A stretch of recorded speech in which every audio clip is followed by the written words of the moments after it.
إنك يا ربنا أتيتنا فلك الحمد أنت نور السماوات والأرض ومن فيهن ولك الحمد أنت قيوم السماوات والأرض ومن فيهن ولك الحمد حتى ترضى ولك الحمد إذا رضيت ولك الحمد بعد الرضا. أعوذ بالله من الشيطان الرجيم. بسم الله الرحمن الرحيم. يا أيها الذين آمنوا كتب عليكم الصيام كما كتب على الذين من قبلكم لعلكم تتقون. وقال رسول الله صلى الله عليه وسلم الصيام جنة. صدق الله مولانا العظيم وصدق رسوله النبي الكريم ونحن على ذلك من الشاهدين والشاكرين والحمد لله رب العالمين. اللهم صل وسلم وبارك على نبيك الأمين وعلى آله وأصحابه وبارك وسلم وبارك على محمد وعلى آل محمد كما باركت على إبراهيم وعلى آل إبراهيم إنك حميد مجيد. দুনিয়াতে যতগুলি জাতি আসছিল, যতজন নবী দুনিয়াতে আসছিলেন, যত জাতিকে আল্লাহ তাআলা আসমানি কিতাবের দ্বারা সম্মানিত করেছেন, সমস্ত জাতির জন্য রোজা ফরজ ছিল। কোরআনে কারীমের এই আয়াতের দ্বারা আল্লাহ তাআলা আমাদের জন্য যে রোজাকে ফরজ করেছেন তার ব্যাখ্যা দিয়েছেন। ইয়া আইয়ুহাল্লাযীনা আমানু, হে ঈমানদারেরা। আলহামদুলিল্লাহ, আমরা ঈমানওয়ালা। আমার প্রিয় ভাইরা, ঈমান কত বড় নেয়ামত আপনি কল্পনাও করতে পারেন না। এই ঈমান আপনাকে দুনিয়াতে শান্তির জীবন দিবে, এই ঈমান আপনাকে কবরে হেফাজতে রাখবে, এই ঈমান আপনাকে হাসরের ময়দানে হেফাজতে রাখবে, এই ঈমান আপনাকে জান্নাত পর্যন্ত পৌঁছাবে। ইয়া আইয়ুহাল্লাযীনা আমানু, হে ঈমানদারেরা, হে ঈমানওয়ালারা, যারা পড়ছো লা ইলাহা ইল্লাল্লাহ মুহাম্মাদুর রাসূলুল্লাহ, ভালো করে শোনো। ইয়া আইয়ুহাল্লাযীনা আমানু কুতিবা আলাইকুমুস সিয়াম, তোমাদের জন্য রোজাকে ফরজ করা হয়েছে। কামা কুতিবা আলাল্লাযীনা মিন ক্বাবলিকুম, তোমাদের পূর্ববর্তী যে সমস্ত উম্মতের আসছিল, নূহ আলাইহিস সালামের উম্মত, ইব্রাহিম আলাইহিস সালামের উম্মত, দাউদ আলাইহিস সালামের উম্মত, সুলাইমান আলাইহিস সালামের উম্মত, যারা আসমানি কিতাব প্রাপ্ত ছিলেন তারা, যারা আসমানি কিতাব প্রাপ্ত ছিলেন না তারাও, কিন্তু নবী তাদের কাছে পাঠানো হয়েছে। নবী আর রাসূল এক নাম। যারা উলামায়ে কেরাম তারা বুঝবেন এটাকে বলে আম খাস মাতলাকের নিসবত। সব নবী রাসূল না, সব রাসূল নবী না। কিছু কিতাব প্রাপ্ত আছেন তারা, আর কিতাব প্রাপ্ত না তারা। অনেক নবী দুনিয়াতে আসছেন, আল্লাহ কোনো কিতাব তার উপরে নাযিল করেন নাই। জিবরিল আমিন আসছেন, আল্লাহর পক্ষ থেকে তাকে জিম্মাদারি দেওয়া হয়েছে, তিনি সেই জিম্মাদারি আদায় করেছেন মৃত্যু পর্যন্ত। আবার কিছু সংখ্যক নবী দুনিয়াতে এরকম এসেছেন, আল্লাহ তাদেরকে আসমানি কিতাব দান করেছেন। সবচেয়ে বড় কিতাব যেটা দান করা হয়েছে জনাবে মুহাম্মদ রাসূলুল্লাহ সাল্লাল্লাহু আলাইহি ওয়াসাল্লামকে, যার নাম কোরআনে কারীম। ইহুদিরও আসমানি কিতাব প্রাপ্ত, খ্রিস্টানেরও আসমানি কিতাব প্রাপ্ত। তবে আমরা ইহুদিদের 50,000 বছর পূর্বে আমরা জান্নাতে যাব, আর খ্রিস্টানদের 1,00,000 বছর পূর্বে আমরা মুসলমানেরা জান্নাতে যাব। রাসূল কারীম সাল্লাল্লাহু আলাইহি ওয়াসাল্লামের একটা ইরশাদ, নাহনুল মুআখিরুন ওয়া নাহনুল মুকাদ্দিমুন গাদান আল ইয়াহুদ ওয়ান নাসারা বা'দা গাদিন। আল্লাহ রাসূল ইরশাদ করেন, আমরা এসেছি এই উম্মত সকলের শেষে। সব নবীদের সিলসিলা শেষ হওয়ার পরে আল্লাহ রাব্বুল আলামিন আমাদের নবীকে পাঠিয়েছেন। রাসূল বলেন, আমরা এসেছি সকলের পরে। ওয়া নাহনুল মুকাদ্দিমুন, আমরা জান্নাতে যাব সকলের আগে। আল্লাহ রাসূল সাল্লাল্লাহু আলাইহি ওয়াসাল্লাম বলেন, গাদান আল ইয়াহুদ, আমরা আজকে জান্নাতে যাব, আজকে শুক্রবারে আমরা জান্নাতে যাব। শুক্রবারে কিয়ামত হবে, এই শুক্রবারে আমরা জান্নাতে যাব। গাদান আল ইয়াহুদ, ইহুদিরা আগামী দিন জান্নাতে যাবে। আমাদের জন্য আল্লাহ তাআলা মোবারক দিন দিয়েছেন জুমার দিন। কত মুসলমান আছে জীবনে কত আশা থাকা কত কান্নাকাটির পরও কাবা শরীফ দেখেন নাই। আবার অনেক ভাগ্যবান এমন আছে যাদের কপালে আল্লাহ কাবা শরীফকে দেখা রাখছেন। যাদের কপালে কাবা শরীফকে দেখা আল্লাহ রাখেন নাই, তারা যদি পাবন্দির সাথে জুমার নামাজ আদায় করে, আল্লাহ রাসূল বলেছেন আমার গরীব উম্মতের জন্য জুমার নামাজ হজের সমতুল্য। একজন জুমাতে আসে, সে জুমা পড়িয়ে যতগুলি নেকি পায়, আর একজন মালওয়ালা আল্লাহর হুকুম মতো সে হজে যায়, আল্লাহ তাআলা তাকে হজের যে সাআদাত বরকত ফজিলত দান করেন, একজন গরীব উম্মত জুমার নামাজ পড়তে আসে সে ফজিলত লাভ করে। মুসলমান গরীব হোক আর মুসলমান ধনী হোক, মুসলমান শিক্ষিত হোক, মুসলমান অশিক্ষিত হোক, মুসলমান শহরের হোক, মুসলমান গরীব হোক, আল্লাহ কোন মুসলমানকে ছোট করেন নাই। রাসূল করিম সাল্লাল্লাহু আলাইহি ওয়াসাল্লাম ইরশাদ করেন, গাদান আল ইয়াহুদ, ইহুদিদের পবিত্র দিন শনিবার, আমাদের পবিত্র দিন শুক্রবার। আগে শুক্রবার আসে, পরে শনিবার আসে। আর খ্রিস্টানদের পবিত্র দিন রবিবার, শনিবারের পরে রবিবার আসে। এই জন্য রাসূল সুন্দর করে বুঝাই বলছেন, নাহনুল মুআখিরুন, আমরা এসেছি সকলের শেষে, ওয়া নাহনুল মুকাদ্দিমুন, আমরা জান্নাতে যাব সকলের আগে। আমাদের পরপর জান্নাতে যাবে ওই ইহুদিরা যারা মুসা আলাইহিস সালামকে মানত, তাওরাতকে মানত, মুসা আলাইহিস সালামের শরীয়তের উপরে চলত।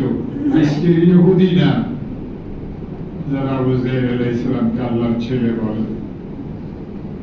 আয়াত কি? وقالت اليهود عزير ابن الله, উযাইরকে আল্লাহর ছেলে বলতো। আল্লাহ তিনি যার ছেলেও নাই, যার মেয়েও নাই, তিনি কারো থেকে হন নাই, তার থেকেও কেউ হয় না, যার থেকে কেউ হয় সে আল্লাহ হইতে পারে না। যে সন্তানের মহতাজ সে আল্লাহ হইতে পারে না, সে ছোট্ট জিনিসের মহতাজ সে আল্লাহ হইতে পারে না। আল্লাহ তিনি যিনি সবকিছু থেকে বেনিয়াজ, বেনিয়াজ, বেনিয়াজ, বেনিয়াজ। আল্লাহ যখন চাবেন ছোট আমল আপনার কবুল করি আপনাকে জান্নাত দান করবেন, আল্লাহ যখন চাবেন আপনার অনেক বড় আমল আল্লাহ কবুল করবেন না। এই জন্য ভয় আলেমদের জন্য, এই জন্য ভয় যারা দ্বীনের কাজ করেন তাদের জন্য। এক হাদিসে আল্লাহ রাসূল সাল্লাল্লাহু আলাইহি ওয়াসাল্লাম ইরশাদ করেছেন, হাশরের ময়দানে একজন শহীদ আল্লাহর সামনে আসবেন। আল্লাহ জিজ্ঞাসা করবেন কি করেছো? বলে আল্লাহ সারা জীবন আপনার দ্বীনের জন্য উৎসর্গিত ছিলাম, এমনকি আমার মাথাটাকে আপনার রাস্তাতে কাটাই দিয়েছি।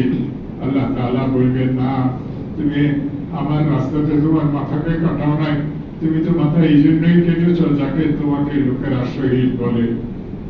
তুমি তো মাথা এই জন্য কাটাইছ যাতে তোমার সন্তানদেরকে মানুষ বলবে তুমি তো শহীদের ছেলে। আবার তোমার বাপের দিকে নিষ্পত করিয়ে বলবে তোমার বাপ তো শহীদ, তোমার ছেলে শহীদ। এই জন্য তুমি শাহাদাতের নাম নিয়ে গলা কাটাইছ। আমার কাছে কিছুই নেই আজকে, আমার কাছে তো এই সমস্ত শহীদদের জন্য, আল্লাহর দ্বীনকে বুলন্দ করার জন্য, আল্লাহর দ্বীনকে সমুন্নত করার জন্য, আল্লাহর দ্বীনকে দুনিয়াতে বাকি রাখার জন্য যারা শহীদ হয়। বাকি কিছু এমন শহীদ আছে যাদের কথা হাদিসে আছে।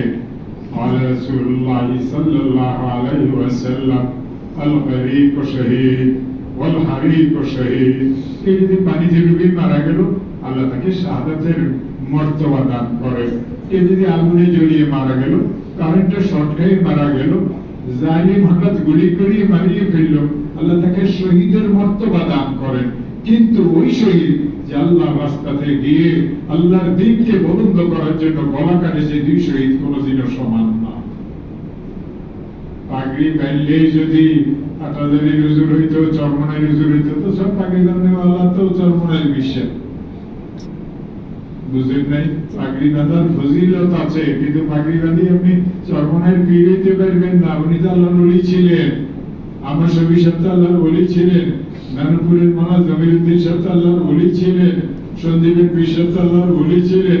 তিনি মাথায় পাগড়ি না দিল, আপনার পাগড়িওয়ালা মাথার থেকে আল্লাহর কাছে তার মাথাটা দামি ছিল। আল্লাহ রাসূল সাল্লাল্লাহু আলাইহি ওয়াসাল্লাম বলেন, আরেকজন আইবে, বলবে তুমি কি করেছো? বলে, আল্লাহ অনেক করেছি, অনেক দান সদকাত করেছি, এমনকি এক কবর সামান্য টাকা পয়সা আমার কাছে ছিল না, সব তোমার রাস্তাতে ব্যয় করেছি। আল্লাহ বলবেন, না রে, তুই তো দান এই জন্য করেছিলি যাতে লোকেরা তোকে দানবীর বলে। দুনিয়াতে লোকেরা তোকে দানবীর বলেছে, দুনিয়াতে তোকে শহীদ বলেছে, আমি আল্লাহর কাছে তার কোনো বাদলা নাই। আবার একজন আলিম সামনে আসবে, একজন আলিম সামনে আসবে, জিজ্ঞাসা করবে, কি করবো, কি করেছ? বলবে, আল্লাহ এলম অর্জন করেছি, এলম শিখেছি, এলম শিখেছি, এলম প্রচার প্রসারের জন্য অনেক কোরবানি দিয়েছি। আল্লাহ তাআলা বলবেন, না, তুই তো এলম শিখেছ বড় বাহাদুরি করার জন্য। আমি বড় মাওলানা সাহেব, আমি বড় হুজুর, আমি বড় আলেম। ও আমার প্রিয় ভাইয়েরা, আলেমদেরকে আল্লাহ ধরবেন, শহীদদেরকেও ধরবেন, খরচ যারা করে আল্লাহ রাস্তাতে তাদেরকেও ধরবেন। কেবল ছাড়বেন কাদেরকে জানেন? ইল্লা মান আতাল্লাহ বিকলবিন সালিম। যার দিলটা ভালো, সে কোনদিন এই শাহাদাতের কথা বলিয়ে, দান সাদকাতের কথা বলিয়ে, এই মসজিদ কে করছে? আমার বাপে করছে। আর আমার বাপ যদি মসজিদ না করতো, এই 10 গ্রামের লোকের নামাজ পড়ার জায়গা হইতো না, সব শেষ। মসজিদ কার জন্য? নামাজ কার জন্য? বাঁচিয়ে থাকা কার জন্য? মরিয়ে যাওয়া কার জন্য? ইন্না সালাতি ওয়া নুসুকি ওয়া মাহইয়ায়া ওয়া মামাতি, আমার নামাজ আমার কুরবানি, আমার নামাজ আমার কুরবানি। ইব্রাহিম আলাইহিস সালাম যদি ইসমাঈলকে কুরবানি করিয়ে দিতেন, ও মুসলমানেরা, আমরা কেউ বাঁচতে পারতাম না আল্লাহর নৈকট্য অর্জন করার জন্য। মাসুম বাচ্চাকে আমাদেরকেও কোরবানি করা লাগতো ইসলামের খাতাতে নাম রাখার জন্য। ইব্রাহিম কেমন সব নাই, ইব্রাহিম চুরিকে বারবার ধার দিয়েছেন। ইব্রাহিমের ছেলে কত বাধ্য সন্তান ছিল, আমার আপনার সন্তান আমার আপনার সাথে কি সেটা করে? বলে, আব্বা আমার চোখ বাঁধিয়ে নেন, আপনার চোখও বাঁধিয়ে নেন, আব্বা আমার হাত পা বাঁধিয়ে নেন। কেন? আমার চোখ যদি খোলা থাকে, আপনি যদি আমার দিকে দেখেন, আপনার চোখ যদি বাঁধা না থাকে, আপনি যদি না দেখে আমাকে দেখিয়ে ওই সন্তান সুলভ মায়া যদি আপনার কাছে আসে, আর আমি যদি জবাই হইতে দেরি হই, আল্লাহর কাছে এটা পছন্দের হবে। বাচ্চা মাসুম ছেলে, একেবারে বাচ্চা মাসুম ছেলে। ইব্রাহিম আলাইহিস সালাম তা করেছিলেন যেটা ছেলে বলেছিল। আর ইব্রাহিম আলাইহিস সালাম ছেলের গলাতে পোঁছ দিতেছিলেন। এটা তো কোরবানির ঈদের ওয়াজ, কিন্তু এই পোঁছ দেওয়ার পরেও ইসমাইলের গলাতে ছুরি বসতেছিল না। ইব্রাহিম আলাইহিস সালাম রাগ হয়ে ছুরিকে এভাবে মারলেন, পাথরের উপরে ছুরি গিয়ে পড়লো, পাথর 2 টুকরা হইল। আল্লাহ তাআলা আবার সেই জায়গাতে জান্নাত থেকে দুম্বা পাঠিয়ে দিলেন। আগে কি ভাই?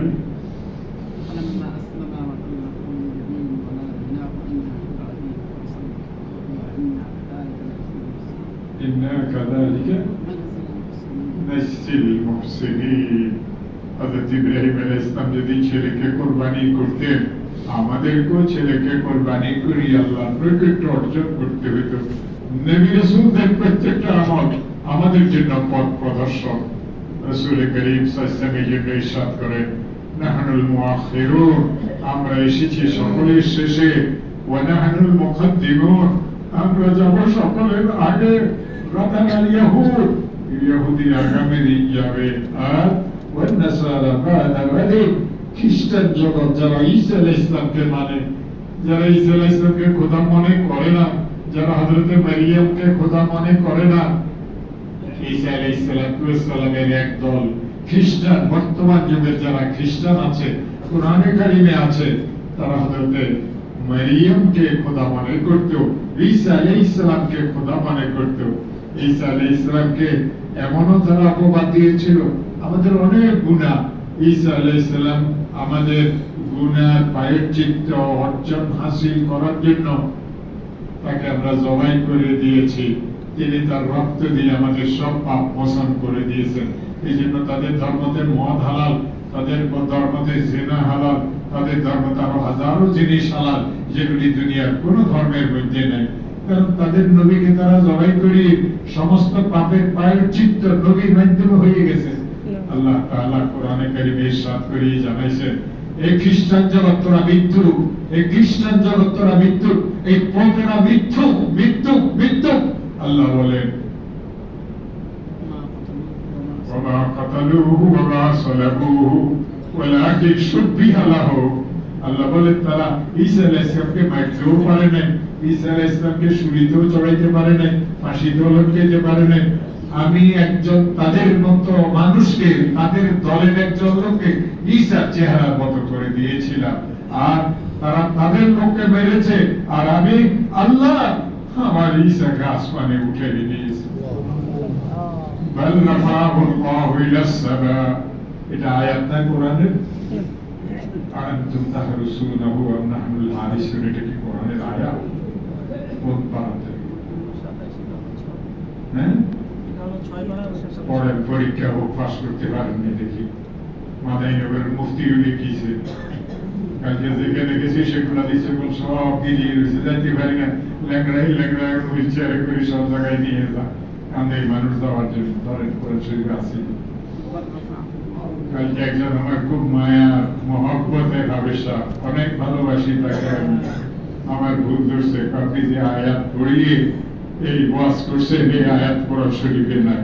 মানে ভালো করে চিন্তা কর, নাই এটা কোরআন শরীফে, বুঝলেন নাই? ভালো পুরস্কার দিব বেশি আমার, ধরে তা দেয়।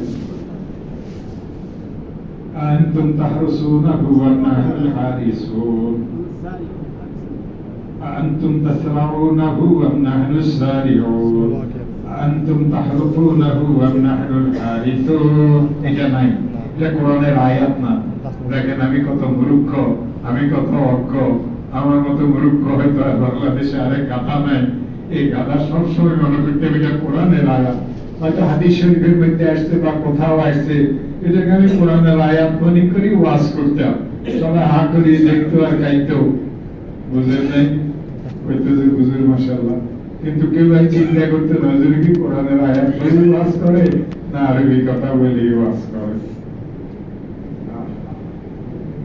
আমার প্রিয় ভাইয়েরা, রাসূল পাক সাল্লাল্লাহু আলাইহি ওয়াসাল্লাম বলে, নাসারা বাদা বাদিন, নাসারারা খ্রিস্টানেরা আমাদের, যারা ঈসা আলাইহিস সালামকে মানে তারা কেবল, তাওরাত জবুর ইনজিলকে যারা মানে তারা কেবল আমাদের 1,00,000 বছর পরে জান্নাতে যাবে। শানে নজুল কি? হযরতে কি নাম, সাহাবীর নাম বলেন, এই নাম মনে আসলো। অসুখ হয়েছে, আল্লাহর রহমতে ভুলই নেই, অনেক কিছু, একটা দুইটা তো ভুল, একটা স্বাভাবিক।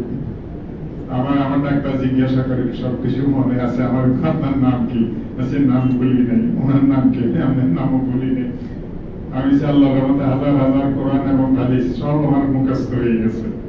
মুশাশার পরে আল্লাহ সব ফেরত দিয়ে দিচ্ছেন। আল্লাহ খাজানাতে আল্লাহ নিয়ে গেছিলেন, আল্লাহ আবার দিয়ে দিচ্ছেন।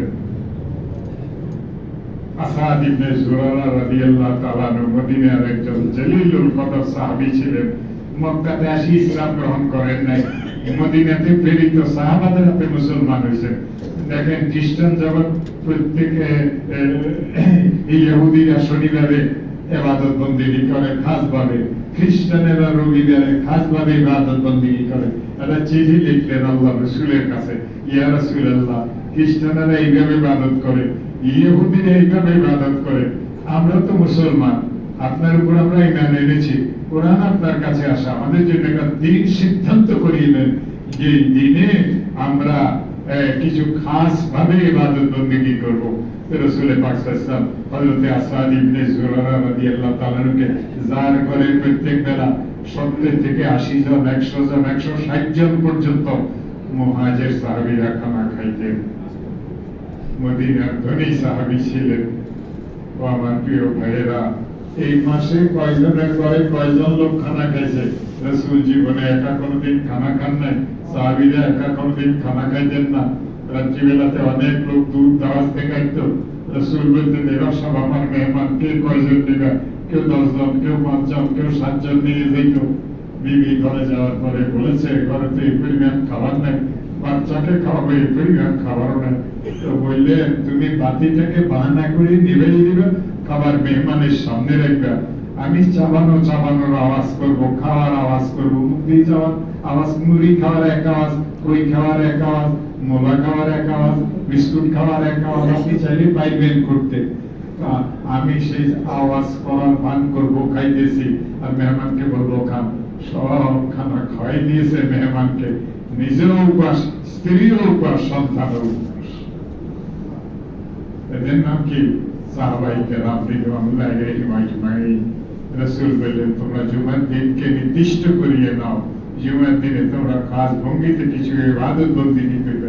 এই সেই দিন থেকে জুমা দুনিয়াতে আসলো। কোরআনে কারীমের মধ্যে আল্লাহ তাআলা জুমার কথা বলেছেন, কি বলেছেন? আয়াত কি? ফাসাউ ইলা যিকরিল্লাহ।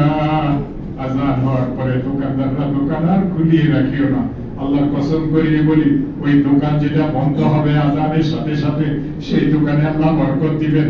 আবারও আল্লাহর কসম করিয়ে বলি, আযানের পরে যেই দোকান বন্ধ হয় না, আল্লাহর পক্ষ থেকে সেই দোকানে কোনো বরকত নাযিল হয় না।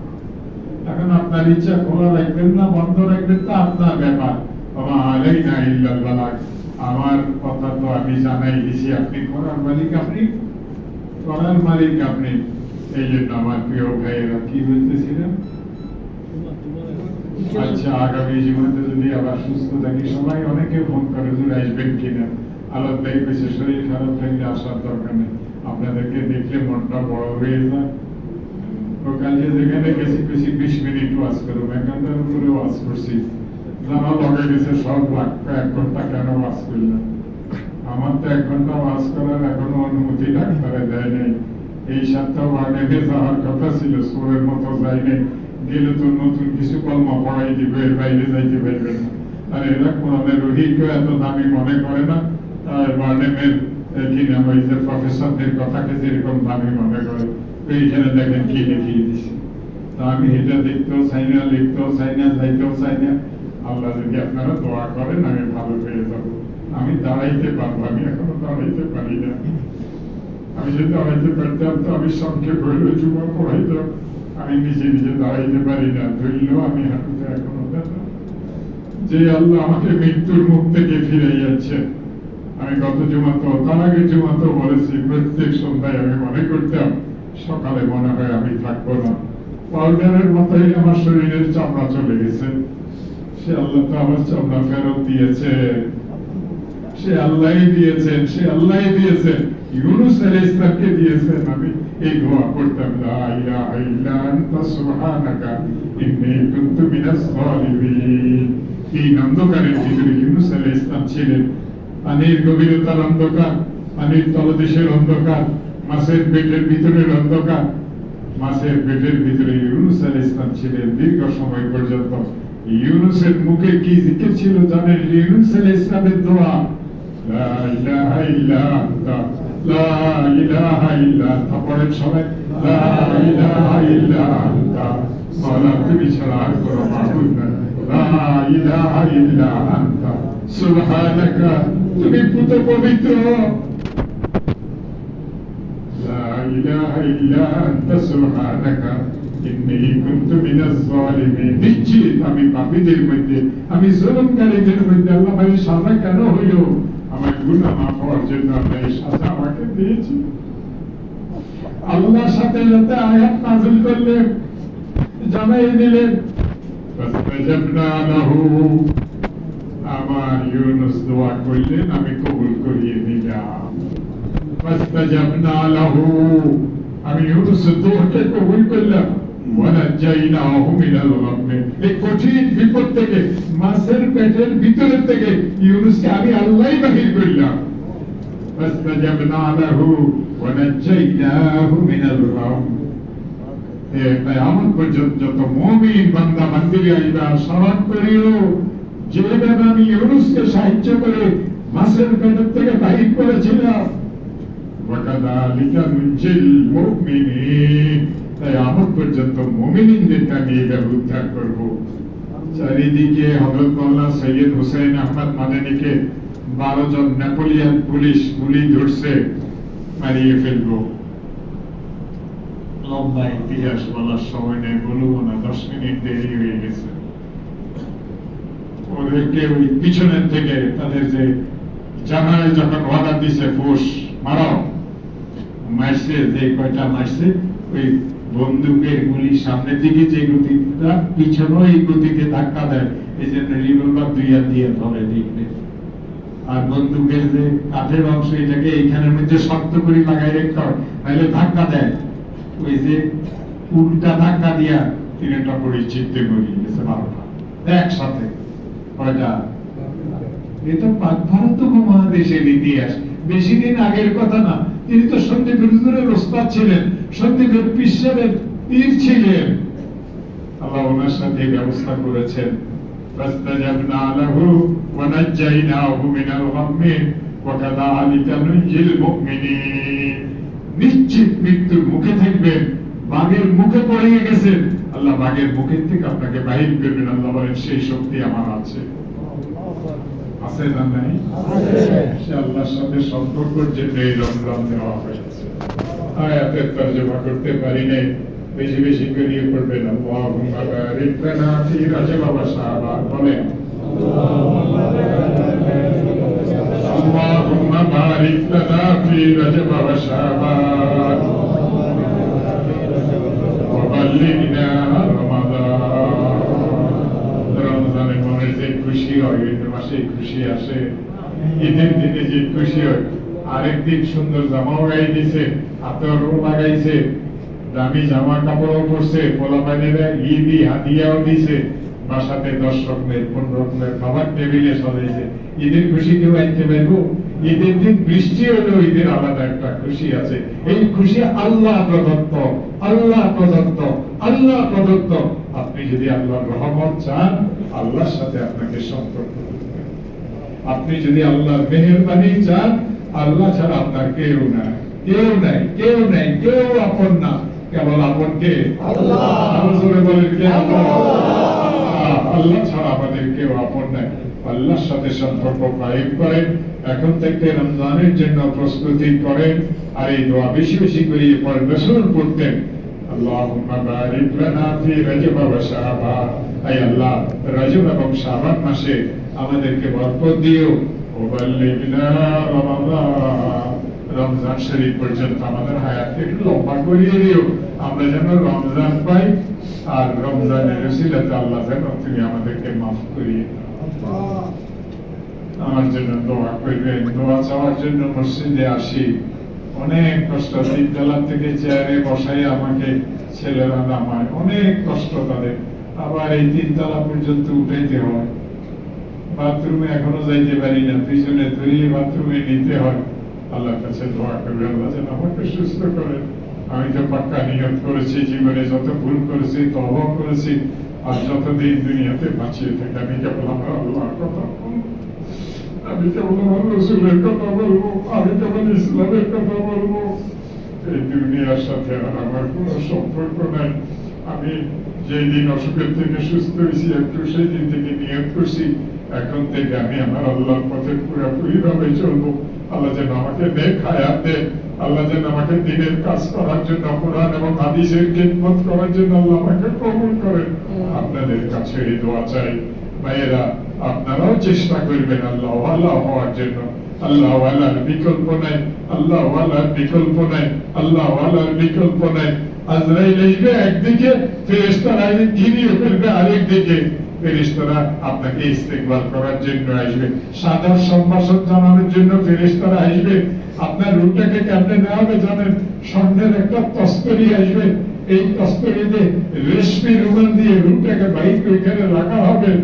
রাখার পরে আপনার এই তস্তরি থেকে মাওলাই করিমের কাছে নিয়ে যাওয়া হবে। মাওলার পায়ের কাছে, কুদরতের পায়ের কাছে নিয়ে আপনার রূপটাকে দেওয়া হবে। আর এই রূপ সেইটাকে পড়বে, সেইটাকে পড়ার সাথে সাথে আবার আল্লাহ বলবেন, হ্যাঁ আবেদি, এ তো আমার বান্দা, এ তো আমার বান্দা। বান্দাদের জন্য যত নিয়ামত আমি বরাদ্দ করছি সব তাকে দিয়ে দাও। মরা লাগবে না ভাইয়েরা, মরা লাগবে না। অতএব আল্লাহর কাছে চাইবেন, আল্লাহ যেন আপনার রূহ, আমার রূহটাকেও যেন স্বর্ণের তস্তরিতে গড়িয়ে, স্বর্ণের পিরিশে গড়িয়ে উঠে না, মাওলার দরবার পর্যন্ত হাজির করায় দেয়। কোনো কষ্ট হবে না, মৃত্যুর সময় কষ্ট হবে না, কবরে কষ্ট হবে না, হাসরের ময়দানে কষ্ট হবে না। আল্লাহ চাইলে আরেক দিন এই বয়ান করবো। যারা সুন্নত পড়েন নাই তারা চাইলে কবলা জুমা আদায় করে